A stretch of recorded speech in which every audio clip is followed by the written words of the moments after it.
Very good morning. Jai Shri Krishna Guru. Thank you for joining Shree Guru Charitra Parayan. Wishing you all a very happy Friday. Om Shri Gurubhyo Namaha, Om Shri Ganeshaya Namaha, Om Shri Saraswataya Namaha, Om Shri Guru Dattatreya Namaha, Om Shri Mahalakshmi Namaha, Guru Brahma, Guru Vishnu, Guru Devo Maheshwaraha, Guru Sakshat Parabrahma, Tasmai Shri Guruve Namaha. Shri Guru Charitra Parayan. We'll begin with a new chapter today, that is Guru Nath's grace on the Yogini-Ganas. This chapter describes the Audambar Vriksha Mahima. It also narrates about the special worship which was being done by the Yogini-Ganas to Guru Nath every day. Guru Nath shows Prayaga, Kashi and Gaya to Ganganuja and makes him complete the whole pilgrimage within just a single day. Shree Narasimha Saraswati later announces that he was leaving from there. He comforts the Yogini-Ganas that he would continue to be present there only in his subtle form, grace, that is grace body, and will be answering the prayers of all his devotees. How beautiful it is. Let us see what happens. Yesterday, we learnt about the 64 yoginis. Today, in detail, we'll understand who they are and what they do.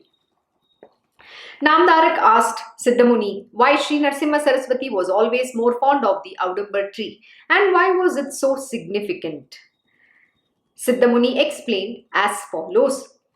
Due to the curse of sage Durvasa, Lord Vishnu had to take 10 incarnations on the earth. The curse was, of course, a boon to the world. When Lord Sri Vishnu manifested himself as Narasimha in Narasimha to protect Prahalad and for destroying Hiranyakashyap, he had to make use of his nails, that is claws, to kill him. He tore open the belly of Hiranyakashyap with his claws. In the stomach of Hiranyakashyap, there was the Kalakuta poison. The nails of Narasimha were drenched with the poison. When he tore the stomach and the nails of Narasimha were drenched with the poison when he tore the stomach and entrails of the demon. As a result, Narasimha's nails were seething with great heat and pain. Goddess Lakshmi, seeing the suffering of her lord, plucked some fruits of the Audambar tree which she happened to find nearby. The Lord stuck his nails into the fruit deep into its pulp. The Lord's pain was assuaged instantly by this. The Lord was immensely pleased and blessed the Audambar tree and said it would from then onwards be as powerful as the Kalpa Vriksha on the earth in the heavens. He said that whosoever would worship the Audambar tree would get all desires and wishes fulfilled. Thus, the Audambar tree had become a wish-fulfilling tree from very ancient times. Sri Narasimha Saraswati wanted to make it holier. Therefore, he chose to be always seated under the Audambar tree. Seated under it, apart from granting the fulfillment of the worldly desires of his devotees, he used to shower spiritual grace and uplift them spiritually. So again, this every aspect of the divine manifestations and the associated objects, be it sentient or insentient, everything has a purpose. We might think, objects or creations or creatures that don't have life, or they are not human beings, or they are just there, like plants, trees, animals, they don't understand what it is to be spiritual, or they are not in the godly world. It's not true. See, everything is part of the Lord's creation alone, whether something has life in it or not. Everything is very beautiful in this world, and when the divine touches them, they really get redeemed. They get absolved of all their karmas and sins. Many a time I'll keep telling my Krishna Guruji, see, today you ate something, that fruit got its redemption, or just because you plucked a flower from the tree is blessed with your touch. So we might say it in a very funny manner, or we might make it appear very trivial, but it's not the truth. The touch of the divine master, you don't understand how profound or how beneficent it is for that tree, flower, the creature, the food he partakes of. It's beyond our human mind's ken and understanding. We cannot fathom this. See, imagine the Lord Narsimha's nails were, he dipped in that pulp of the fruit because it was seething with heat, and then it cooled him. So he blessed that Audambar tree. And please remember, everything has a purpose. Every creation is perfect in its place. We might think, oh, that doesn't have any value, it's very insignificant. There is nothing like insignificant. That is why we say even a blade of grass does not move without the will of the divine Lord, because it is his own creation, it is his leelas. There is, everything has its purpose in this world, and we are nobody to judge its existence, whether they are there for a good cause or a bad cause. There's nothing like a good cause or a bad cause. Everything is perfect in its place. And most important, like even yesterday my Krishna Guruji was teaching from Samarth Ramdas's Das Bodh, that we all have to be our good self. Being good is extremely important. My Guruji has never taught us to behave badly or meanly with anyone, or to be mean with anyone. He has only taught us to be our good self, godly self. Goodliness, there's no word called goodliness, just saying it's about you being godly. It's very important to have the divine qualities within us, because we are the creation of this Lord Almighty, who's the epitome of everything, the goodness, the grandeur, the glory, the love. You name all the virtues, he's filled with that. So why are we then behaving like the demons? Why should a Narasimha avatar come and kill that demon? There's no need. So let us become divine. That is the whole meaning. And the reason why these stories, these incarnations, all these leelas were performed, so that they teach, they impart the truth about what it is to be born as a human being and how to become godly in life. See, only through human birth can you realize God. There is no other form except the human form through which you can, attain the God realization. That is the most important thing for you to understand. We should not waste this God-given precious opportunity of having this human birth. Some merit we must have done in our past, in our previous births. That is why we are able to get this body. So let us use it to attain God alone, and not waste and then again come back again for what? It's a miserable thing. Why do we need to do that? Coming back again and again, meeting the same people, and then creating further more karma? No, we don't need to. We just have to stop, and let's say end right now, and so go towards that path of God realization. So thus the Audambar tree had become a wish-fulfilling tree from very ancient times. Sri Narasimha Saraswati wanted to make it even holier. Therefore, he chose to be always seated under the Audambar tree. So I hope you understand why Audambar tree was chosen as his seat, or where he would be seated to do his tapascharya. Seated under it, apart from granting the fulfillment of the worldly desires of his devotees, he is to shower spiritual grace and uplift them spiritually. See, most important, they are not interested in granting any worldly desires, but they do so. Why? Because they need to establish that faith in us. Because we don't believe till we see some miracles or something happening to us. The moment our wish is fulfilled, then we start believing in that form, in that divinity. Otherwise, we don't. We think they are not God, they are not some great masters. They are just ordinary human beings. That is how the human mind thinks. So it's a very petty way to think. What can we do about it? But that is our problem. But Narasimha Saraswati just does that only to establish or reinstate the faith in the human being, so that he can then slowly pull them towards the spiritual path, and then he can shower his grace upon them, to uplift them spiritually. Thus the Audambar tree had become had come to acquire heightened spiritual powers too. Imagine the great master, the Lord is sitting under the Audambar tree and doing tapascharya. He is constantly, lost in that oneness. How profound is that? How beautiful that tree is blessed with such a boon, where like Sri Narasimha Saraswati is making that tree as his abode. He's seated under the Audambar tree, and the Audambar tree has also a purpose. It is serving the Guru. Can you imagine? Even the tree is serving, it's fulfilling a purpose. So it is redeemed, it is blessed. Of course, it's going to get its spiritual powers too. As already said earlier, near Amreshwar on the bank of river Krishna, there was the Shakti Tirtha, wherein lived many yoginis, numbering about 64. So who are these yoginis? So yoginis are the powers, they are the Shaktis. When we say, rather the Siddhis they are. So it goes like this. There are first the 8 primary Siddhis, and then the secondary 32. So the 8 Siddhi, the yoginis are the powers, which is called the Siddhis.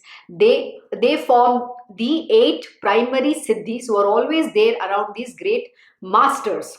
And they are always there with the Siddhas. That is why we say, when you meet the great masters, the Ashta Siddhis are saying Tatastu, we say. These are the yoginis, the primary 8 powers, who are always there around these great beings. So they are always watching, and they'll keep saying Tatastu, Tatastu. They're ever waiting there to grant, benedictions, grant everything that you want. And that is why my Krishna Guruji will say, when you speak in front of me, please remember what you're speaking, because I am not going to do anything. There are all these divine beings around me who are working who are working around me. So it is they who are going to act on it. It is not me. So that is why we should not say anything wrong, anything bad, anything evil. We have to always speak the right things, because these Ashta Siddhis are saying Tatastu. And Ashta Siddhis are also the power of, this Anima, Garima, Nagima, where you can become, you can become invisible, you can become like a macrocosm, microcosm. So those are the things where you can have special powers, where you are able to fly, you become invisible. Those are the Ashta Siddhis. But we are not here to get those powers. Again, I'm not going to go in a different aspect. See, when these powers are around the divine beings, they are not misused. But there are other, people in this world who follow a different cult, and what they do, it's we say occult.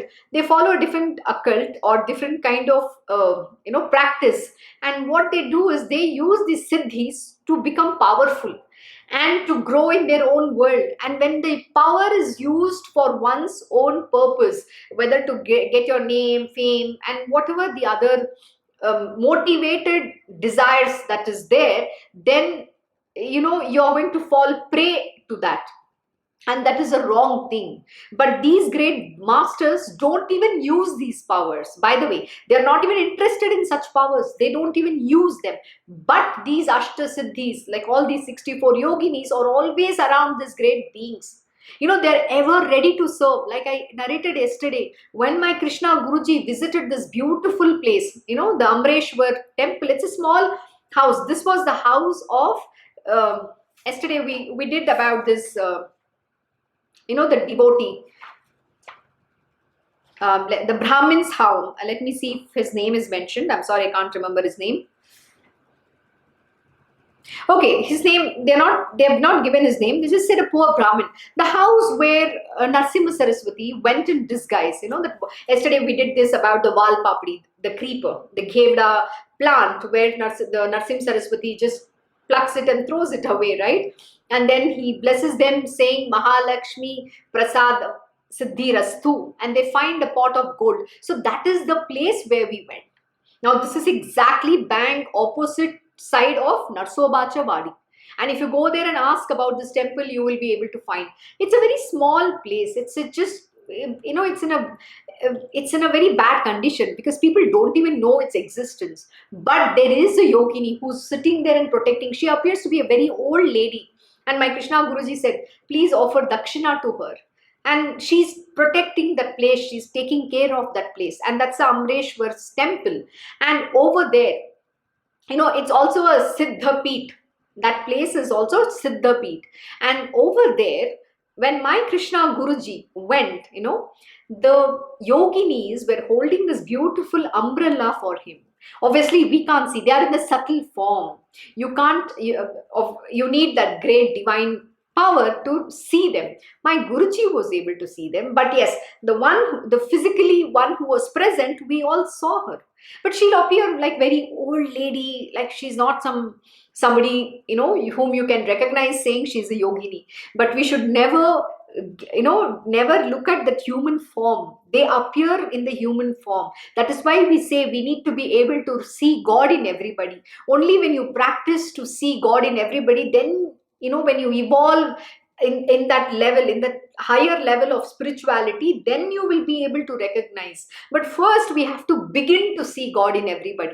And this one lesson which my Krishna Guruji was telling even this morning, he said, are you able to see God in everybody? I said, not yet, because yes, we look at the human form and then we get very carried away. Our mind comes into existence because it's judging in the way how a person is behaving or whatever they're doing. So the right and the wrong, the judgment happens in the mind. But as we evolve spiritually, as we evolve on the path of spiritual higher and higher, we should stop making judgments. We should see God in everybody.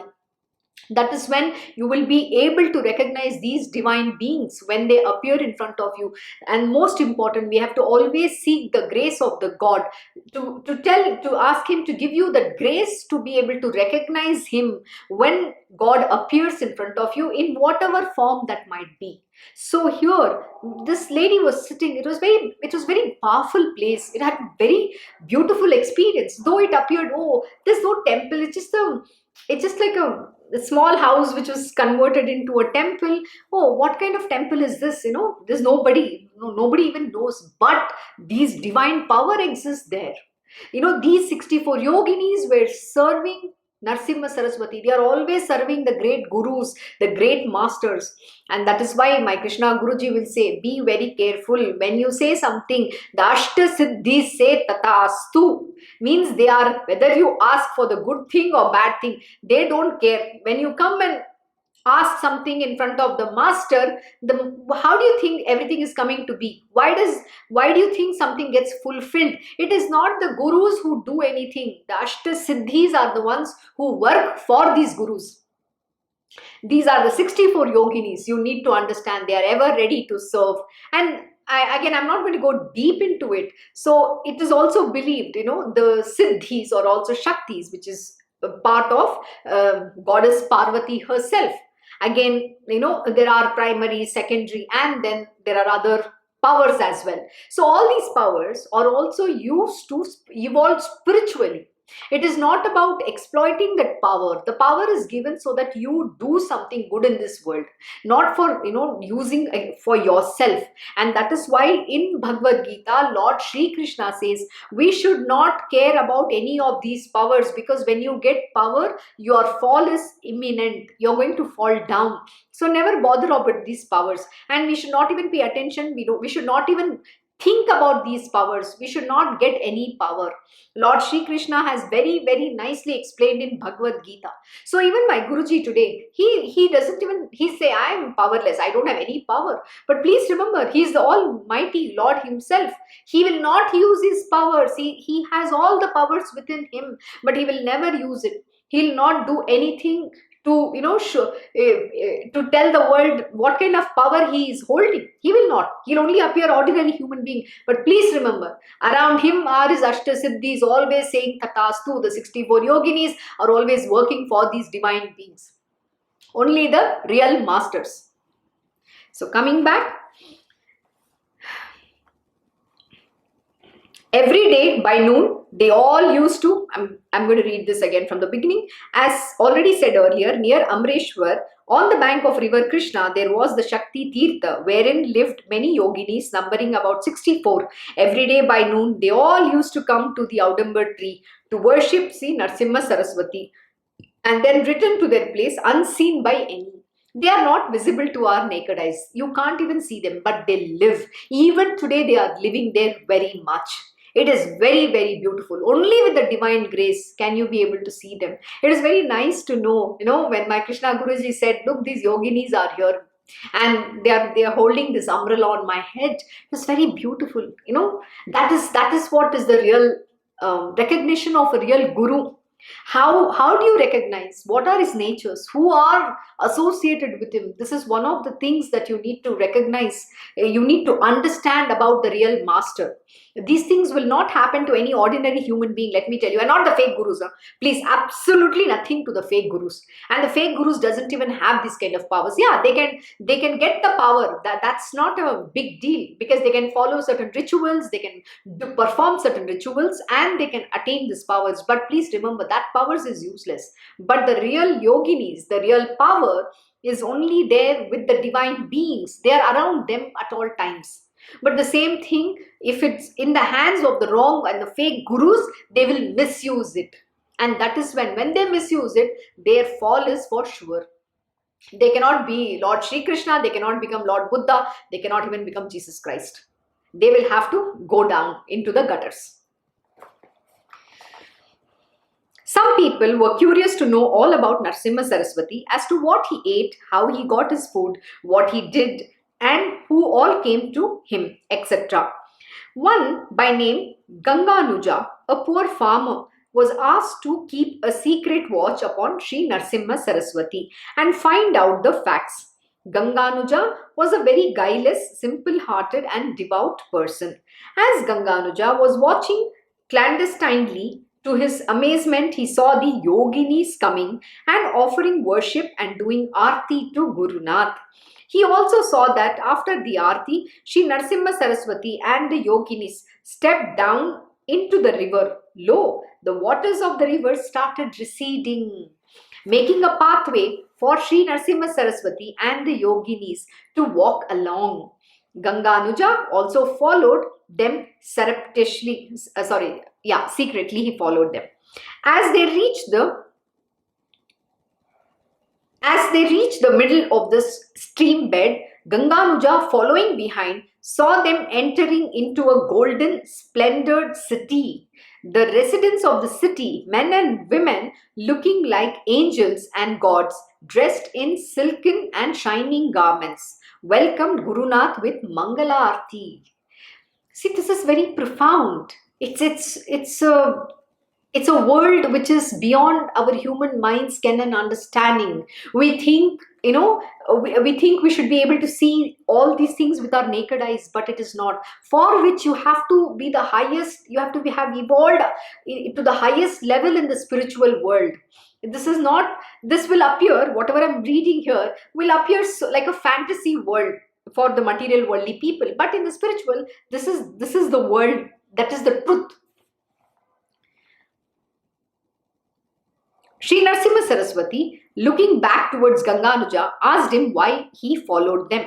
Ganganuja fell at Guru Nath's feet and prayed to be forgiven.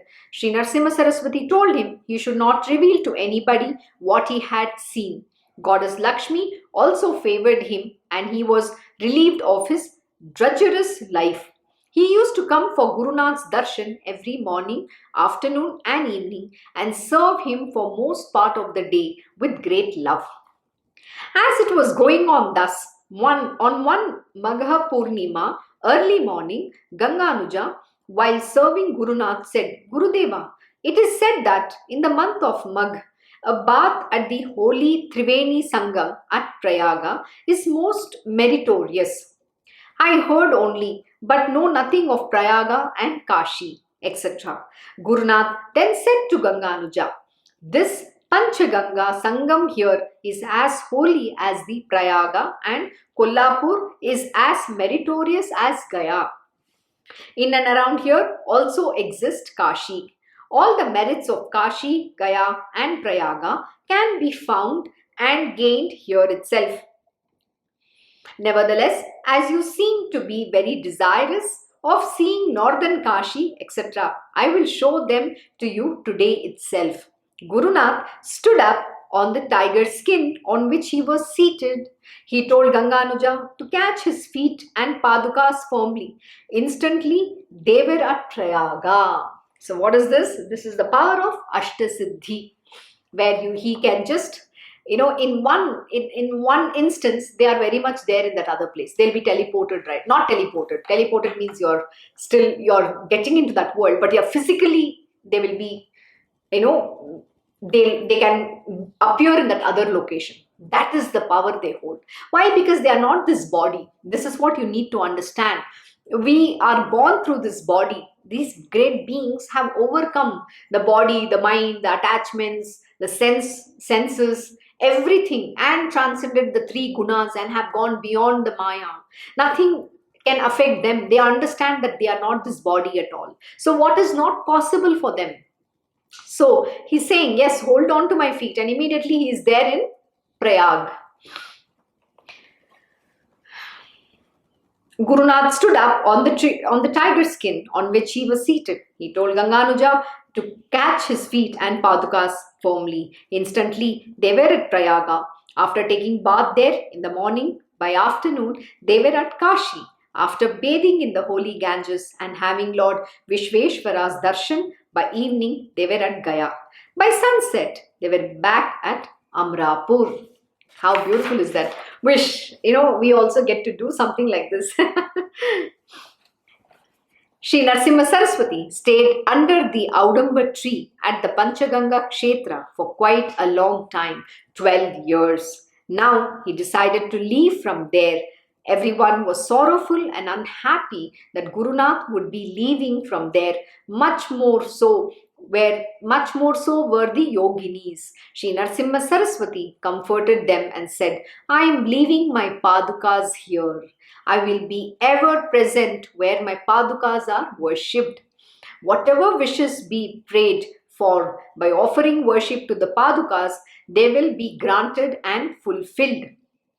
Shree Narasimha Saraswati, comforting them all, moved out from the place in the direction of Ganganuja, which is in the vicinity of the holy rivers Bhima and Amraja. This is the truth. This is absolutely truth. Even today, Narasimha Saraswati is very much living there. See, it is about the faith. As is your faith, so are your experiences. It's most important for you to understand. And I had the privilege, I've been here almost 3 times now. The first 2 times, I had the privilege to visit this holy place with my Krishna Guruji, and the other time we went with my Krishna Guruji's other 2 disciples, and the experiences were incredible. Every time it was very unique. The first time when I had visited this place with my Krishna Guruji, I was speechless because you've read about Narasimha Saraswati, his padukas being there. You're very excited. You want to understand. You wanted to meet the divine Lord. You just don't know what to do. It's actually a very overwhelming experience. So when you least expect and it just suddenly happens, my Guruji said, let's go there. And he didn't even tell me that he's going to take me to this place the first time around when we went. And then when we went there, I forgot what I don't know what day it was, or it was some auspicious day, and they were actually doing they had removed the padukas which Narasimha Saraswati has left there. They have been doing this abhisheka. There was some very big puja going on.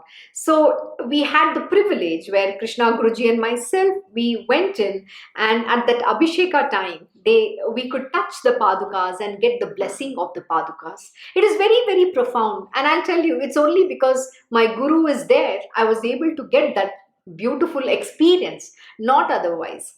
And again, second time around, when we visited this place, we were sitting there. So how do you meet the divine? And that is very beautiful.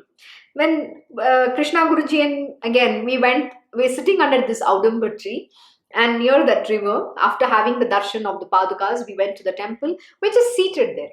And suddenly, we heard somebody saying, Please have lunch and go. We know we met Lord Dattatreya. So these are the signs. See, the divine being is not going to come in that form and present himself to you. It's in a subtle way. God comes in that for few seconds in a subtle form, and you will hear certain things. And someone out of the blue came and told us, please have lunch. Lunch is being served now. Don't have lunch and then go. Then we know, yes, we were on the way to Kolhapur, Mahalakshmi temple from that place. So it was instructed to us, you have to first eat and then only go. So it was Lord Dattatreya's instruction. And the third time, again, it was a very beautiful sight. And that visit was very unique because my Krishna Guruji wanted to offer the coconut at this temple. So I can't remember why exactly, but yes, he said, no, I'm going to offer coconut to my Gurudev. So wasn't sure what the story was. But when we went there, we offered the coconut and we were sitting near that Audambar tree. And there is a very beautiful photo of Krishna Guruji. In fact, one of his disciples, he's falling at his feet, he's taking his blessings. A very nice experience. And suddenly at that moment, there's a dog that came running. And you know what? It took the prasad from my hand. And I know it's Lord Dattatreya. That love oozing in the eyes of the dog, it is so beautiful. It was so momentary. And whatever that offering was, he had to receive. He took it from my hand. He accepted it and he went away. Momentary thing. It is so beautiful. This is what is important for you to understand, that God can come in any form. It is not necessarily in the form that you see or they have manifested in. That is the form they have to appear. See, that form is over. That form is gone. That form is not going to come back. Yeah, you can worship that form because that is the form you have seen him. An example today, I've seen my Krishna Guruji in a certain form. That is the form I will experience. That is the form I will worship him. But is that body? No, he just used that body as a vehicle. That's a garment that he wore. He used that body as a vehicle so that he can impart this knowledge. How can God come and tell you or teach you? He has to use a vehicle, right? He has to use a body. So he accepts certain body for a certain reason. There is also a profound truth behind why they accept that particular body. Everything has a very profound reason. They are all the chosen ones. There is some past reasons associated with that, and they come to fulfill that a promise given to somebody, or an example in this case. If you remember Ambika, where Lord Saraswati says, I will be born through you, as Narasimha Saraswati, and then he then leaves the home. Then he gives her the vision, saying in the previous life, as part of Shripad Shri Vallabh, how he blesses her. And then in this life of his, when has Narasimha Saraswati, he is born through her. So that those are the things. There is a reason why they choose that particular womb to be taking birth, or they manifest in that body, because there is some other connection due to which they will have to manifest in that body. So it is a promise given to some one of his devotees. They come to fulfill that promise. This is the truth that you need to understand. So, and you need to be very grateful about it. See, those who have these great beings manifested in that family or in that, in that body, we need to be extremely grateful about it. Why? Because it's a blessing. It's a blessing to everybody. Likewise, when Sri Narasimha Saraswati is born in his mother's womb in that form, she was blessed. The whole family was blessed. See, one thing you need to understand, he's not going to do anything. He's not going to be attached as a family person. What he blessed was, he granted them that spiritual will. But you know what? He also said one very important thing, that whatever that prarabdha karma they had to, they will have to face it. Even he had a sibling, his sister, the body's sister. He said she will have to suffer certain things, but after which things will work out fine. His blessing and grace is there. But you will have to suffer for the karma of the body. That is inevitable. Whether you are a guru, whether you are a god, when you have donned the body, you will have to go through the effects of the prarabdha karma. But for the great beings, they don't have any karma. They are beyond everything. They are beyond the three gunas. They are the purest being. See, in our body, we have the 5 sheets. Okay? But in the divine master, if you look at them, they are just empty within. They don't have anything. They're just that empty shell. That is the truth. So we need to be extremely grateful for having this darshan. So please remember, to always pray and seek the grace of the God, saying that please give me your grace so that I can recognize you when you come. Whether it is in the form of a dog, whether it is in the form of an ant, whether it is form of a bird, or whether it is form of any human being. They can even don the, they can come in a form of your enemy as well. The worst enemy in your life, who you think is your enemy, they can manifest in that body and come to you. Would you be able to recognize? No. At that moment you're saying, oh, he's my enemy, I hate him. Then are you hating God? See, this is the truth we can't understand. That is why my Krishna Guruji will always keep teaching us, you have to be able to see God in everyone. You have to love. And please remember, Krishna, Lord Shri Krishna is beyond all this. And the only thing he stands for is love and devotion. That is prema, the highest form of love, where he unconditionally loves everyone. And his way of doing things is very beautiful. Even if it is his enemy, there's no enemy actually, but the people think, they think Krishna is their enemy. It's not the other way around. Krishna doesn't have any enemy, because he's universal. There is no hate, or there is no like, there's no I don't like, I hate somebody. There's nothing like that. He is only love. His love is universal and his love is unconditional. To be Lord Shri Krishna is not a joke, because he stands for only goodness, kind, all the good virtues in life.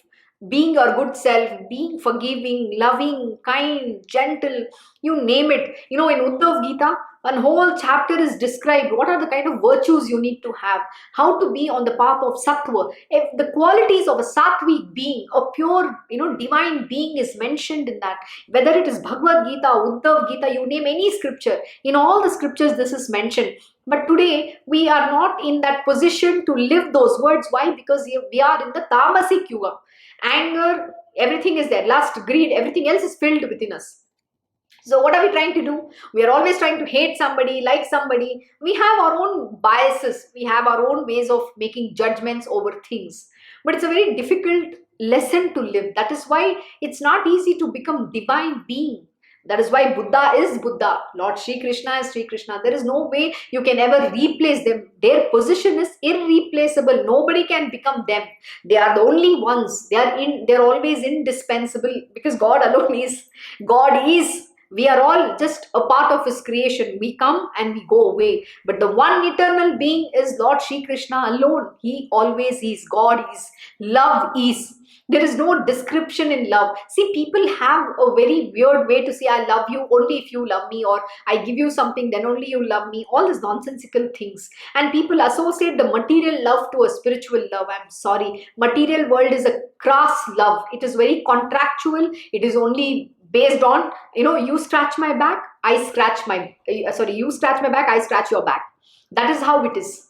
So there is no way that you are doing things for just love alone. There is no expectation. See, in the spiritual world, when the Lord does something, he does it without any expectations. His love is unconditional, because he loves everybody in the same manner. This is the truth you need to understand. Even when somebody does wrong to him, he will still do only good to them. But in a human being, we want to take revenge. We want to do bad to the other person who has done bad to us. So how do you become divine? Most important word is forgiveness. Do we forgive? No, we hold grudges. We have that somewhere back of our mind, this person did this to me, and that is rankling. But how do you overcome that? When you let go. Letting go is very important. It's okay. Last week, my Krishna Guruji had shared an update which was written many years ago. In that, he's mentioning, he was talking about how to forgive.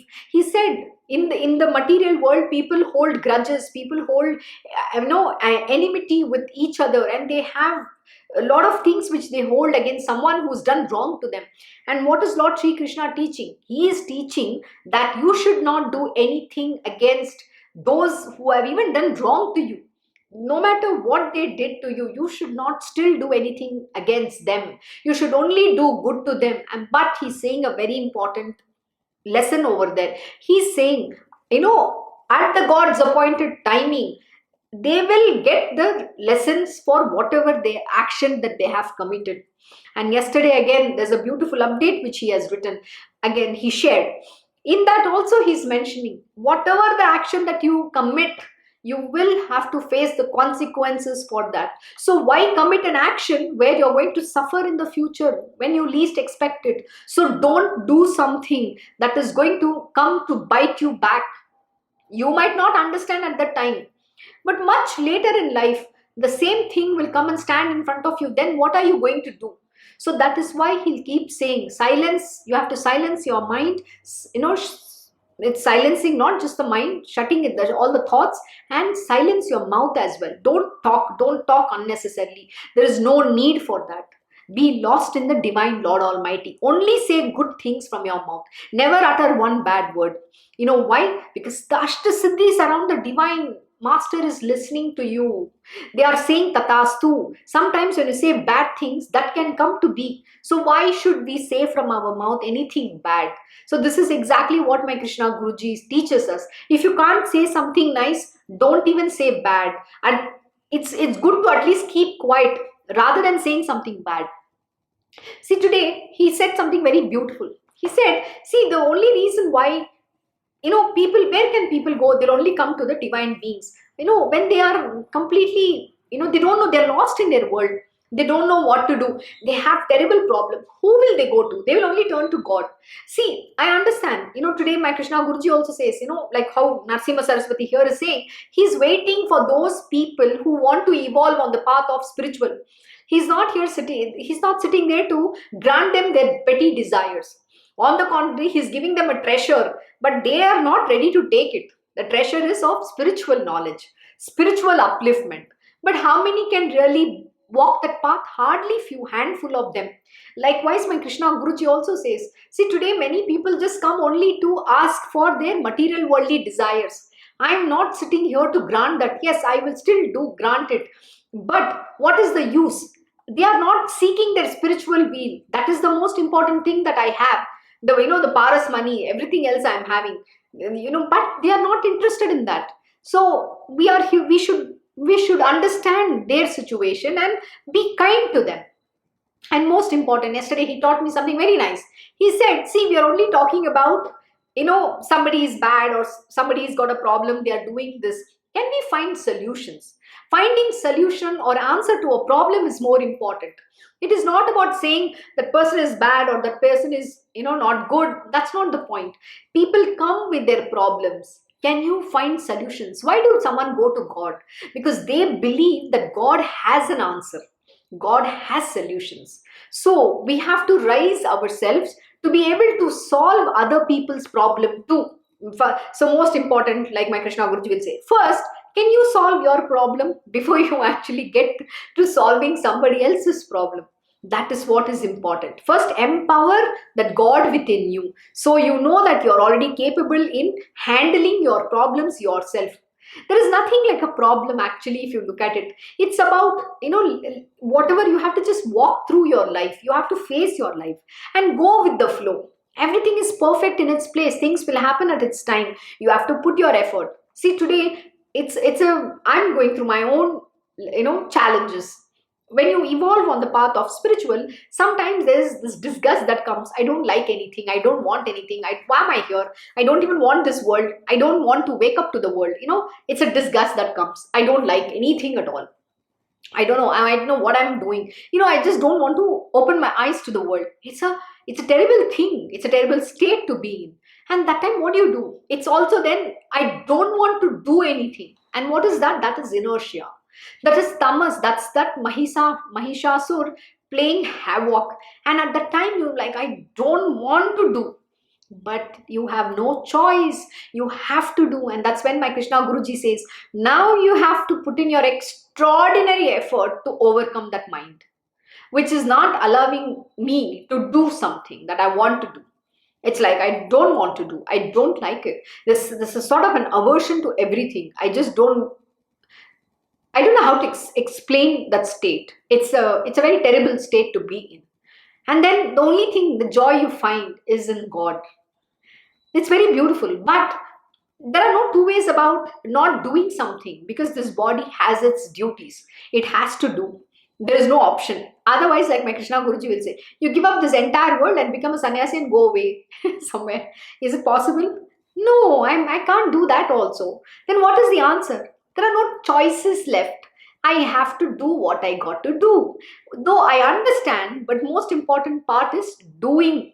Why are we not able to do? Because that effort we have to put. At that time, when your mind says, no, I can't do it, you have to push yourself hard to do that. And this is the only way can you overcome. I fail 10 times, I get up 2 times, again I fail. But this continues. But someday you will get there. Because the grace of the divine being is on you. And you have to keep putting effort. And one day you will get there. There's no harm. So don't worry about it. This is what you need to understand. Empowering the God within yourself is way too important. It is not about others. It is not about someone else. It is about you alone. And yesterday's Das Bodh Satsang of my Krishna Guruji has taught only this, how we should be very nice. And most important, it is not for the other people. It is more for those who are on the path of spiritual, and especially to those who are giving the satsangs. And that applies to me, because he was very specific, saying, those who are doing satsangs, those who are teaching, which means not just me, all the people in this world who are teaching, who are on the path of spiritual, and to everybody else as well, right? It is important that we inculcate this goodness within us and be nice to everybody. Only say good things. Don't say anything bad. I know we get angry with the way how things are around us. When people behave in a certain manner, we are judging. Why? Because it's the mind which is reacting. We always say sway between the right and the wrong. You should not. And no, don't judge, because you don't know what's going on in the other person's life. You don't even know. You don't even want to be in their shoes. So let us not judge, and let us be compassion. We have to show compassion. We have to show compassion with them. We have to be kind. We have to be forgiving. We have to be giving. So this is what it is all about. And most important, in this whole of Guru Charitra, what is being taught here? What is being taught here is how to have Guru Bhakti, how to, do Guru Seva. Every lesson is only talking this. And how do you in your life be this? And just now, for the last, I think 10, 20, 15 minutes, I'm only been talking about what is that you should do. See, I can give you many examples. Every example talks about, it's about how good can you be. In this also, if you remember the yoginis or any of the stories, all the story that is being narrated here is talking about how good you have to be, how devoted you have to be to the God, to the Guru. Even if you don't have a Guru, it doesn't matter. How devoted can you be to the God, the one whom you love? And most important, how do you realize that God within yourself? Can you empower the divine being within yourself by doing everything that is required of you in a very nice manner, in a systematic manner, in a disciplined manner, and most importantly, by being your good self, following a righteous path? These are the rules. These are the primary, requirements to evolve on the path of spirituality. And most important, even in the material world, to being a good human being. Forget about spiritual. Spiritual is one aspect. To being a good human being, the same thing applies. There is nothing special. In spiritual, again, yesterday, my Krishna Guruji said a very important thing. He said, the gurus only initiate very few, handful of them, after evaluating their spiritual deservability. He said initiation is not just handouts. It is after, lot of assessment, and only when his Gurudev's command comes saying, okay, this person can be initiated, then only they give that initiation. Initiation itself is a boon. And when you get that, you should not waste it. You have to use that so that you can grow in the path of spiritual. Very few are the chosen ones. Very few are lucky to get this initiation from the real master. So don't lose that. And for those in the material world, you have to seek the grace of the Guru.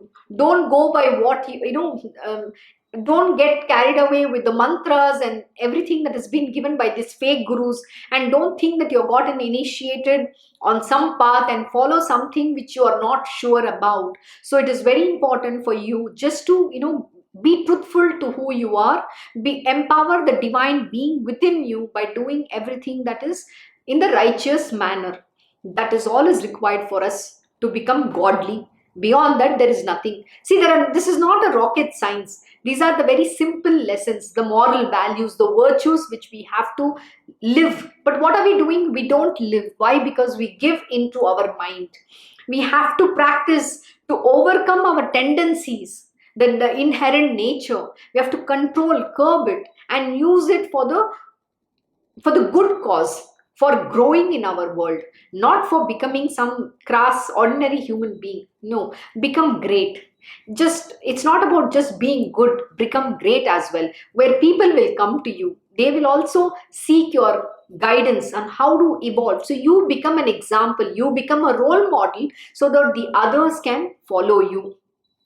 So this is what it is all about. So see, even the yoginis were so much, they felt very sad when Narasimha Saraswati said he is going to leave. But what did he say? I am ever present in that place. So even today, if you happen to have a chance to visit this place, you must visit.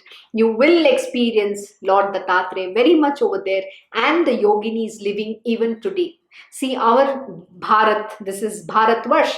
Our land is a very holy land, just that we have forgotten the holiness that it has, because we have got carried away with the Maya, with the material worldly existence. We have forgotten our real, the real treasure we have, the rich culture, the holiness that we have. We have forgotten all about it. So you need to bring back this holiness in you and around you as well. When you become holy, when you become good, what is that you're spreading? You're only spreading the fragrance of goodness and holiness. Isn't that a contagious?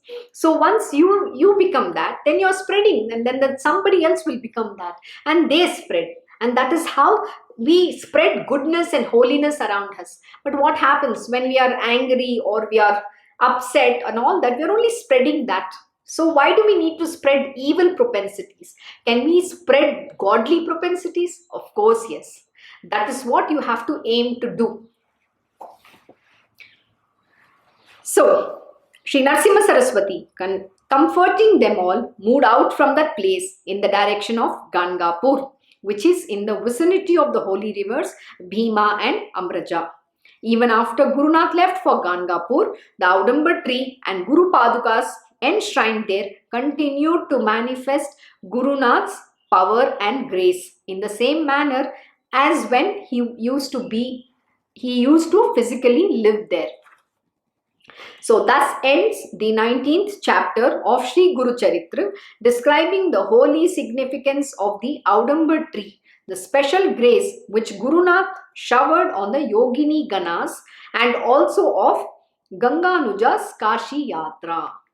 So become that divine being. It's very important. Glory to the all-merciful, the omnipresent and the ever-responsive Guru Nath. We have 8 more minutes. Okay, this chapter is a lengthy one.